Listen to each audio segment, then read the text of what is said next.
देखो, आज का टॉपिक है फ़ीवर। फ़ीवर क्या होता है? जो हमारी बॉडी है उसका हमारा नॉर्मल टेम्परेचर हमेशा रहता है 37 डिग्री सेल्सियस। और अगर हम फ़ारेनहाइट में बात करें तो हमारी बॉडी का नॉर्मल टेम्परेचर रहता है 98.6 डिग्री फ़ारेनहाइट। ये हमारी बॉडी का नॉर्मल टेम्परेचर है।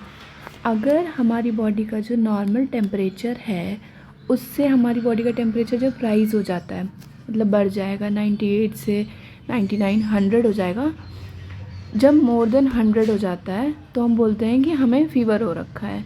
फ़ीवर का ऐसा कोई कारण नहीं होता है कि स्पेसिफिक इसी वजह से फ़ीवर आता है। फ़ीवर जो है हमारी बॉडी का एक इन्फ्लेमेटरी रिस्पॉन्स है। मतलब कुछ भी हमारी बॉडी में प्रॉब्लम हुई है तो उसकी कारण से हमें फ़ीवर आ सकता है। अब फ़ीवर होता क्या है? फ़ीवर की डेफिनेशन होती है a temporary increase in average body temperature और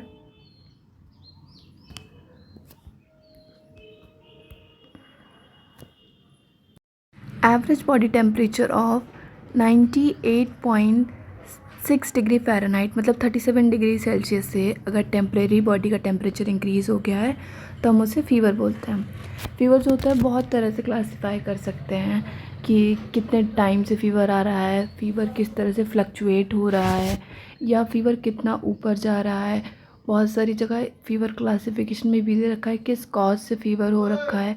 तो फ़ीवर को कई तरह से हम कैटेगराइज़ कर सकते हैं। तो मेनली हम पढ़ते हैं ड्यूरेशन के बेस पे, फ्लक्चुएशन के बेस पे, और कितना टेम्परेचर बढ़ रहा है इस बेस पे पढ़ते हैं, ठीक है। या फिर कोई कॉज क्या है, स्पेसिफिक किस कंडीशन फ़ीवर बढ़ रहा है, हम इस बेस पे पढ़ते हैं। अब बाय ड्यूरेशन 3 चीज़ें हो सकती हैं, या तो फ़ीवर एक्यूट होगा, या सब एक्यूट होगा, या क्रॉनिक होगा। मतलब बहुत लंबे टाइम से या बहुत कंटिन्यूस बना ही हुआ है, ठीक ही नहीं हो रहा है, तो वो क्रॉनिक फ़ीवर हो जाएगा। एक्यूट फ़ीवर क्या होता है? Sudden rise in temperature for a short period, often lasting a few days to a week. अचानक से हमारी बॉडी का टेम्परेचर बढ़ा, कुछ टाइम के लिए रहा, कुछ दिन भी रह सकता है, कुछ हफ्ते भी रहा, फिर वो ठीक हो गया। जैसे हम हर एक डिजीज़ का एक्यूट क्रॉनिक दे अलग अलग दे रखा है, वैसे फ़ीवर के लिए अगर 14 डेज़ तक है तो उसको एक्यूट कंडीशन में ही हम कैटेगराइज करते हैं। फिर एक आता है सब एक्यूट कंडीशन। ना ही ये एक्यूट कंडीशन में है, ना ही ये क्रॉनिक कंडीशन में, बीच की कंडीशन में है। मतलब ये कुछ हफ्तों से कुछ महीनों तक अगर हमें फ़ीवर आ रहा है, उस कंडीशन को हम बोलते हैं कि वो सब एक्यूट कंडीशन में फ़ीवर है। अब मंथ से भी ज़्यादा, मतलब कुछ हफ्ते से महीनों से फ़ीवर आ रहा है, टेम्परेचर जो है कई महीनों से, एक लंबे टाइम से मतलब चल रहा है, काफ़ी लंबा। एक मंथ में 4 वीक्स होते हैं, मोर देन 4 वीक्स मान लो आप, एक महीने से ज़्यादा से फ़ीवर आ रहा है, उसको क्रॉनिक और परसिस्टेंट फ़ीवर बोलते हैं। ये तो ड्यूरेशन के बेस पे हो गया, एक्यूट, क्रॉनिक और सब एक्यूट। एक्यूट वो जो कुछ दिन चले या एक हफ्ता चल सकता है, मतलब 7 दिन चले। सब एक्यूट वो जो कुछ हफ्ते या महीने तक चले। क्रॉनिक वो जो काफ़ी लंबे टाइम पीरियड से चला आ रहा है, 3 हफ्तों से ज़्यादा का फ़ीवर, उसको हम क्रॉनिक फ़ीवर बोलते हैं। फिर फ्लक्चुएशन के बेस पे आता है, मतलब किस तरह से फ़ीवर ऊपर नीचे हो रहा है, आज आ रहा है, नहीं आ रहा है। जैसे टाइफाइड फ़ीवर को सब बोलते हैं ना, स्टेप लैडर फ़ीवर है, आता जाता इस तरह से, है ना। ऐसे ही फ्लक्चुएशन के बेस पे जो फ़ीवर है उसके लिए एक निमोनिक है जिसको हम याद कर सकते हैं, क्रिप, CRIPR। क्रिप आर के बेस पे हम फ्लक्चुएशन टाइप के फ़ीवर को याद कर सकते हैं। इसको हम बाद में डिस्कस करेंगे। पहले हम कॉज और स्पेसिफिक कंडीशन के बेस पे फ़ीवर को पढ़ लेते हैं। और ऊपर हमने जब पढ़ा था यहाँ स्टार्टिंग में कि फ्लक्चुएशन और कितना हाई कितना लो हो रहा है, वो भी फ्लक्चुएशन में ही, मतलब दोनों लगभग सेम ही है, बस हम उनको अलग अलग नाम से बोल रहे हैं। फिर एक टाइप होता है कॉज है, किसी स्पेसिफिक कंडीशन के बेस पे हम बता रहे हैं फ़ीवर है, या तो बैक्टीरियल फ़ीवर है, वायरल फ़ीवर है, मलेरियल फ़ीवर है। मलेरियल यहाँ इसलिए लिखा है क्योंकि ना बैक्टीरिया से मलेरिया होता है, ना वायरस से होता है, वो एक पैरासाइट से होता है, इस वजह से। अब बैक्टीरियल फ़ीवर क्या है? कोई भी बैक्टीरियल इन्फेक्शन हुआ, लाइक निमोनिया या फिर UTI हुआ, उसकी वजह से हमें फ़ीवर आ गया। वायरल फ़ीवर क्या होता है? वायरल इन्फेक्शन हुआ, फ्लू हुआ, कॉमन कोल्ड हुआ, उस वजह से हमें फ़ीवर आ गया, तो वायरल फ़ीवर हो गया। फिर मलेरियल फ़ीवर क्या होता है? पैरासाइट जो मॉस्किटो के बाइट की वजह से ट्रांसमिट होता है, उसको हम बोलते हैं कि वो मलेरियल फीवर है। अब एक वर्ड है पायरेक्सिया। पायरेक्सिया का मतलब होता है फीवर, मतलब बॉडी टेम्परेचर जो है राइज हुआ है। हाइपर पायरेक्सिया का मतलब क्या है? Very high fever with temperature greater than 41.5 degree Celsius. Normal body temperature कितना था? 37 डिग्री सेल्सियस, और फ़ारेनहाइट में कितना था? 98.6 डिग्री फ़ारेनहाइट। हमने फ़ीवर कब बोला? कि जब वो 100.4 फ़ारेनहाइट से ज़्यादा हो जाए टेम्परेचर, तो हम उसको फ़ीवर की कंडीशन बोलते हैं। लेकिन अगर वो 106 इतना हो रहा है, मतलब बहुत हाई फीवर हो रहा है, तो उसको हम टर्म देते हैं हाइपर पायरेक्सिया। ये बहुत ही वाइटल कंडीशन होती है जिसमें वाइटल ऑर्गन्स डैमेज होने की सिचुएशन होती है, लाइक हार्ट फेलियर, लंग्स, इन सब का फेलियर होना शुरू हो जाता है, ब्रेन फेलियर, ये सब कुछ शुरू हो जाता है। अब हमने फ्लक्चुएशन में टाइप्स पढ़े थे, क्रिप, CRIPR, क्रिप आर। ये जो फ्लक्चुएशन के टाइप्स के फीवर हैं, C फॉर होता है कंटिन्यूस फीवर, R फॉर होता है रेमिटेंट फीवर, I फॉर होता है इंटरमिटेंट फीवर, P फॉर होता है पीरियडिक और साइक्लिक फीवर, R फॉर होता है रिकरेंट फीवर। अब देखो, कंटिन्यूस फीवर और जो रेमिटेंट फीवर है, ये दोनों मैंने साथ में लिखे हैं, मतलब ये दोनों है तो सेम ही, बस इनमें कुछ एक माइनर सा डिफरेंस होगा। सेम ऐसे ही IP मैंने साथ में लिखा है, मतलब इनमें कुछ मोस्टली चीज़ें कॉमन है, बस इसमें एक माइनर सा डिफरेंस होगा, इसलिए साथ में लिखा है। फिर मैंने डैश लगा के लिखा है R, ये बिल्कुल ही अलग है। तो बाई फ्लक्चुएशन से कितने टाइप्स के फीवर होते हैं? 5। Continuous fever, remittent fever, intermittent fever, periodic fever and recurrent fever. अब सबसे पहले आता है कंटिन्यूस फीवर। कंटिन्यूस फीवर जो है, अब देखो, कंटिन्यूस फीवर और रेमिटेंट फीवर दोनों लगभग सेम है, बस एक माइनर सा डिफरेंस है। देखो, कंटिन्यूस फीवर जो है, जैसे जो बेस लाइन टेम्परेचर है वो कभी टच नहीं करता है इसमें। अब जैसे थोड़ा, मतलब हमेशा ऊपर ही रहेगा, कभी भी नॉर्मल नहीं होगा बॉडी का टेम्परेचर। सेम यही चीज़ जो रहती है रेमिटेंट में भी रहती है। रेमिटेंट और कंटिन्यूस फीवर में कभी भी बॉडी का टेम्परेचर बेस लाइन को टच नहीं करता है, तो ये दोनों सेम हुए। बस डिफरेंस इतना है कि कंटिन्यूस फीवर में जो बॉडी का टेम्परेचर राइज हुआ रहता है वो 1 या 2 डिग्री तक बढ़ा रहता है, लेकिन रेमिटेंट फीवर में सेम वही चीज़ है, बेस लाइन को कभी टच नहीं करता है, लेकिन वो 1-2 डिग्री से ज़्यादा बढ़ा हुआ रहता है। इतना सा फ़र्क है कंटिन्यूस में और रेमिटेंट में। कंटिन्यूस में भी सेम वही चीज़ है कि टेम्परेचर जो होता है वो कभी बेस लाइन को टच नहीं करता है, बस क्या है, फ्लक्चुएट जो होता है 1-2 डिग्री तक होता है। रेमिटेंट में भी बेस लाइन को कभी टच नहीं करता है, लेकिन डेली जो टेम्परेचर में फ्लक्चुएशन होता है वो 1-2 डिग्री से ज़्यादा ही होता है। अब मैंने यहाँ पे 1-2 इसलिए लिखा है क्योंकि अलग अलग बुक्स में अलग अलग रेफरेंसेस दे रखे हैं। अब कंटिन्यूस फीवर किस में आता है? Typhoid fever. टाइफाइड फीवर में कभी भी पेशेंट का बॉडी टेम्परेचर जो होता है वो नॉर्मल नहीं होगा, उसका बॉडी टेम्परेचर हमेशा जो, जैसे एक मार्जिन सेट है ना 98 पॉइंट, है ना, नॉर्मल हमारा रहता है ना 98.6 डिग्री सेल्सियस, तो इतना कभी नहीं होगा, इसके ऊपर ही हम, मतलब बेस लाइन तक कभी नहीं आएगा। सेम कंटिन्यूस में भी होगा, रेमिटेंट में भी यही होगा, बस उसमें कंटिन्यूस में 1-2 डिग्री का फ़र्क होगा। मान लो जब उसका बुखार उतरेगा तो कितना हो जाएगा, 99 होगा, 100 होगा, रेमिटेंट में थोड़ा ज़्यादा होगा, 101 होगा, इतना ही फ़र्क है इन दोनों में। दोनों बेस लाइन को टच नहीं करेंगे, लेकिन एक में फ्लक्चुएशन जो होगा टेम्परेचर में वो 1-2 डिग्री के अंदर होगा, और रेमिटेंट में 1-2 डिग्री से ज़्यादा होगा। कंटिन्यूस फीवर मोस्टली किन टाइप्स के उसमें आता है? जैसे टाइफाइड फीवर हो गया, या किसी ड्रग की वजह से कोई फीवर आ रहा है, जैसे बच्चों को वैक्सीनेशन लगता है, ड्रग ही तो इंड्यूस की गई है, उस तरह का कुछ फीवर हो गया। रेमिटेंट फीवर जो है उसने भी बेस लाइन को टच नहीं किया, लेकिन फ्लक्चुएशन जो है 1-2 डिग्री से ज़्यादा है। जो हमें इन्फेक्शन जैसे सेप्टिक हो गया या किसी भी तरह का बॉडी में इन्फेक्शन हो गया, उस केस में मेनली क्या होता है, रेमिटेंट फीवर आता है, बॉडी का टेम्परेचर हाई रहता है। अब आता है इंटरमिटेंट फीवर। हमने क्या पढ़ा था? CRIP। अब इंटरमिटेंट फीवर और पीरियडिक फीवर बहुत सिमिलर है। इन दोनों में क्या होगा, इंटरमिटेंट फीवर में भी ये होगा कि अब पहले वाले दोनों थे कि वो बेस लाइन को टच ही नहीं कर रहे थे, अब जो इंटरमिटेंट फीवर है वो बेसलाइन को टच करेंगे। अब इंटरमिटेंट भी टच करेगा और पीरियडिक भी बेसलाइन को टच करेगा। अब मेन फ़र्क इंटरमिटेंट में यहाँ पे आता है कि इसमें number of fever spikes per day देखा जाता है, मतलब एक दिन में देखा जाता है कितनी बार चढ़ा उतरा, पर डे देखा जाता है, तो वो इंटरमिटेंट है। अगर वो एक fix period of time interval के बाद रिपीट हो रहा है तो पीरियडिक होगा। ठीक है। अब इंटरमिटेंट में जैसे मान लो एक 1 स्पाइक पर डे आ रहा है, मतलब 24 घंटे बाद आ रहा है ना, या फिर 48 आवर्स बाद आ रहा है, या 72 आवर्स बाद आ रहा है। इस तरह से मतलब इंटरमिटेंट में डेली फीवर एक दिन के अंदर कितनी बार फीवर चढ़ा उतरा, उस तरह से।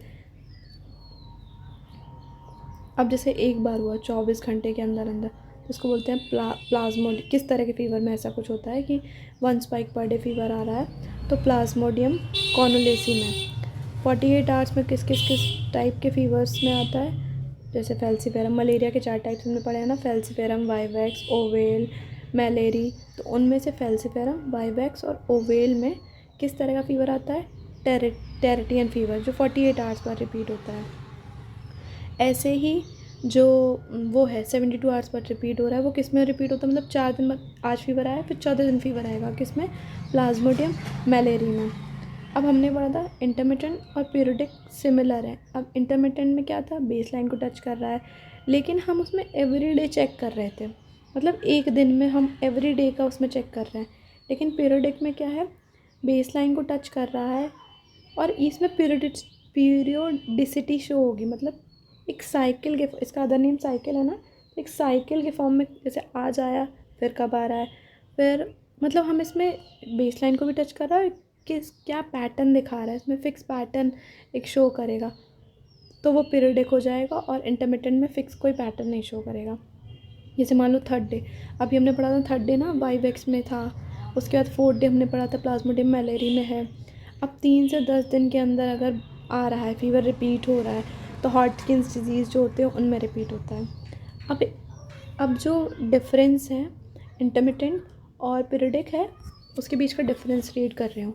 देखो, इंटरमिटेंट फीवर जो होता है refers to fever pattern where body temperature fluctuates between normal and elevated throughout the day. देखो आ गया ना, मैं जो एवरी डे बोल रही थी वही डे वाला पॉइंट आ गया यहाँ पे, ये वाला डे वाला पॉइंट हमें यहाँ पे दिखाई दे गया,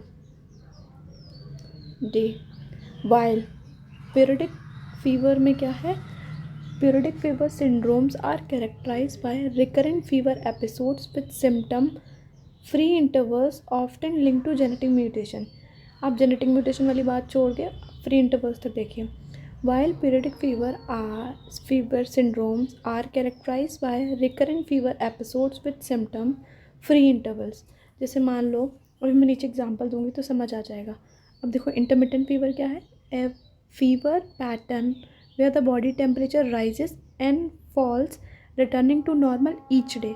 सुबह बढ़ा, शाम तक नॉर्मल हो गया, बेस लाइन तक इसने टच कर लिया, हर दिन की बात होगी, इसमें हर दिन आ रखा है fever.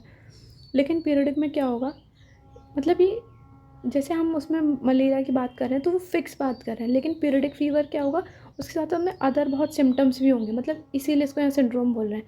Group of inherited disorder characterise by recurrent episodes of fever. देखो फीवर जो हो रहा है रिकरेंट आ रहा है, often accompanied by other symptom with period of normalcy in between them. ठीक हो जाएगा बीच में फिर आ जाएगा, ठीक हो जाएगा बीच में फिर आ जाएगा, और फीवर के साथ साथ में अदर सिम्टम्स भी रहेंगे। अब जैसे एग्जांपल है, fever that spikes in afternoon and return to normal in the morning. क्या होगा, एक ही दिन की हमने 24 घंटे की बात करी ना, मतलब एक हर दिन की बात कर रहे हैं हम। जैसे मान लो सुबह आया फिर ठीक हो गया, है ना, तो मतलब एक दिन की हमने बात करी। एक दिन में जैसे कई बार ऐसा हो रहा है कि सुबह में फीवर आ रहा है, रात में ठीक हो जा रहा है, या मतलब इसीलिए इसको यहाँ सिंड्रोम बोल रहे हैं। Group of inherited disorder characterise by recurrent episodes of fever. देखो फीवर जो हो रहा है रिकरेंट आ रहा है, often accompanied by other symptom with period of normalcy in between them. ठीक हो जाएगा बीच में फिर आ जाएगा, ठीक हो जाएगा बीच में फिर आ जाएगा, और फीवर के साथ साथ में अदर सिम्टम्स भी रहेंगे। अब जैसे एग्जाम्पल है, fever that spikes in afternoon and return to normal in the morning. क्या होगा, एक ही दिन की हमने 24 घंटे की बात करी ना, मतलब एक हर दिन की बात कर रहे हैं हम। जैसे मान लो सुबह आया फिर ठीक हो गया, है ना, तो मतलब एक दिन की हमने बात करी। एक दिन में जैसे कई बार ऐसा हो रहा है कि सुबह में फ़ीवर आ रहा है, रात में ठीक हो जा रहा है, या रात में आ रहा है सुबह में ठीक हो जा रहा है, तो इंटरमिटेंट फ़ीवर होगा। लेकिन सिर्फ फ़ीवर ही आ रहा है इसमें, तो इंटरमिटेंट की कैटेगरी में आ गया। अब बहुत बहुत सिमिलर है इसमें भी, पीरियोडिसिटी हम बोल सकते हैं कि 3 दिन बाद आ गया फिर आ गया, लेकिन इसमें अदर कोई सिम्टम्स नहीं होंगे। लेकिन पीरियडिक फ़ीवर जो होगा, जैसे कि बच्चों में एक्सपीरियंस करते हैं कि रिकरेंट फ़ीवर आ रहा है, सोर माउथ हो गया है, सोर थ्रोट हो गया है, सॉलन लिम्फ नोड्स हो गए हैं, तो मान लो फ़ीवर एक टाइम के बाद आया, फिर उसके बाद ठीक हुआ, बेस लाइन तक उसने टच किया, फिर वो ठीक हो गया, लेकिन बाकी अदर सिम्टम्स तो हैं ना, उस तरह से बहुत माइनर सा डिफरेंस है।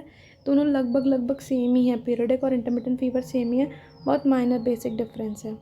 अब जैसे मान लो 10 से 14 दिन बाद कोई फ़ीवर आ रहा है, तो अभी से हम ऊपर पढ़ रहे थे ना यहाँ पे कि 3 दिन बाद कोई फ़ीवर आया तो प्लाज्मोडियम वाइवेक्स है, 4 दिन बाद आया तो प्लाज्मोडियम मलेरी है, 3 से 10 दिन के बाद फ़ीवर अगर आ रहा है, बेस लाइन को भी टच कर रहा है, मतलब एक पीरियोडिसिटी शो कर रहा है, एक साइक्लिक पैटर्न शो कर रहा है। हॉट स्किन डिजीज़ में है, अगर 10 से 12 दिन बाद आ रहा है तो फिर हम इसको रिलैप्सिंग फ़ीवर बोलते हैं। जैसे कोई ग्रेजुअल फ़ीवर आ रहा है कुछ दिन तक, फिर ग्रेजुअली ही डिक्रीज़ होता है, इसको हम अनड्यूलेंट फ़ीवर बोलते हैं। कोई कैटेगरी नहीं है, बस ऐसे ही कभी कभी किसी किसी डिज़ीज़ में ऐसा होता है कि फ़ीवर आता है, कई दिन तक इंक्रीज़ होता है, फिर कुछ दिन बाद धीरे धीरे डिक्रीज़ होना शुरू हो जाता है। अब लास्ट था, हमने पढ़ा था रिकरेंट फ़ीवर। अगर 3 फ़ीवर स्पाइक्स 6 महीने के बीच था, हमने पढ़ा था रिकरेंट फ़ीवर। अगर 3 फ़ीवर स्पाइक्स 6 महीने के बीच में, जैसे मान लो किसी एक पेशेंट है, उसको 6 महीने के बीच में ऐसे 3 बार से ज़्यादा फ़ीवर का ऐसे पैटर्न शो, जैसे मान लो उसको 7 दिन तक फ़ीवर आया, फिर 7 दिन तक फिर वो ठीक हो गया, फिर उसको 7 दिन तक फ़ीवर आया, फिर वो ठीक हो गया, फिर उसको जैसे मान लो फिर अप्रैल में उसको 7 दिन तक फ़ीवर आया, मतलब हमने 6 महीने का पैटर्न फिक्स चेक किया कि इसको 7 दिन फ़ीवर आया फिर ठीक हो जाता है, फिर फ़ीवर आया फिर ठीक, ऐसे करते करते मतलब 3-4 बार ऐसे हो गया है, तो हम उसको रिकरेंट फ़ीवर की कैटेगरी में रखते हैं। अब हमने जितना पढ़ा अभी तक उसको हम सम अप करते हैं एक फ्लो चार्ट के थ्रू। अब देखो, सबसे पहले हमने क्या पढ़ा था, मतलब हम कैसे डिवाइड करेंगे, बेस लाइन को टच कर रहा है या नहीं कर रहा है।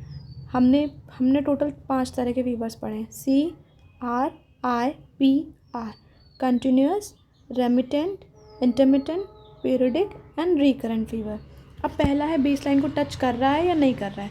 2 पॉसिबिलिटी हो सकती हैं, नहीं कर रहा है या तो कर रहा है। नहीं कर रहा है तो क्या होगा, हमने नहीं कर रहा की कंडीशन में 2 चीज़ें पढ़ी हैं, कंटिन्यूस पढ़ी है और हमने पढ़ी है उसमें रेमिटेंट। अब इन दोनों में कैसे डिफरेंस था, या तो 1-2 डिग्री से ज़्यादा बढ़ रहा है या तो 1-2 डिग्री से कम बढ़ रहा है। तो किस में ज़्यादा बढ़ रहा था, रेमिटेंट में 1-2 डिग्री से ज़्यादा फ्लक्चुएशन हो रहा था और कंटिन्यूस में 1-2 डिग्री से कम फ्लक्चुएशन हो रहा था। ठीक है, बेस लाइन टच नहीं करने वाली कंडीशन ख़त्म होगी। अब जिसमें टच कर रहा था, जिसमें हम पीरियड, अब टच कर रहा है, अब टच कर रहा है कि कंडीशन में क्या होगा, या तो पीरियडिसिटी शो होगी या तो नहीं होगी। अगर नहीं हो रही है तो वो रिकरेंट की कैटेगरी में चला जाएगा। अब अगर शो हो रही है तो 2 चीज़ें होंगी, या तो बेस लाइन को हर दिन टच करेगा, ठीक है, ऊपर हमने सिर्फ बेस लाइन टच करने की बात करी, यहाँ पे हर दिन टच करेगा एवरी डे, क्योंकि हम यहाँ पे फीवर स्पाइक्स पर डे देखते हैं। तो या तो टच करेगा हर दिन या तो नहीं करेगा। अगर हर दिन वो टच कर रहा है, मतलब हर दिन फ़ीवर आके हर दिन वो नॉर्मल हो रहा है, तो वो इंटरमिटेंट फ़ीवर हो जाएगा, और नहीं हो रहा है तो वो पीरियडिक फ़ीवर हो जाएगा।